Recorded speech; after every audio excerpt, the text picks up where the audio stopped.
6 powerful personal development habits you can use to start your each day and will create great changes in your life. The author of the book, The Miracle Morning, Elrod, used these 6 timeless habits to find his strength to rebuild his business after the 2008 financial crisis and recover from a very rare form of cancer. Elrod has made these 6 morning habits easy to remember with the acronym SAVERS. The SAVERS are silence, affirmation, visualization, reading, exercise, and scribing. So let's discuss them one by one.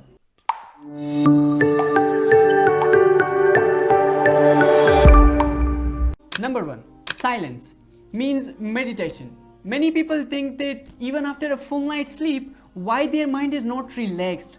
Because your subconscious mind still works at 9. Dreams and your yesterday thoughts still goes on in your mind. So as we feel fresh after the morning shower, meditation works like a morning shower for our mind. And meditation, we try to control our thoughts. Every time thousands of thoughts are going on in our minds, but in meditation we try to bring our attention to the present moment and thoughts gradually starts vanishing. There are a lot of meditation techniques, but the basic one is to focus on your breath. So just sit at a peaceful place and try to focus on your breath for 10 minutes.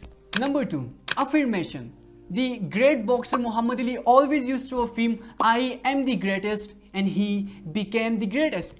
Obviously, just saying things will not change everything, but it just boosts your self-confidence and your subconscious thoughts patterns starts to change. Many people don't realize, but we all talk to ourselves. I have to do so much of work, I'm not pretty, I am so unlucky, etc. So whatever you say to yourself becomes the part of your subconscious brain, and your personality and life becomes the way you think of it. Self-talk of the majority people is negative. So with affirmation, we can take control of our self-talk so that our subconscious mind helps us to achieve our goals.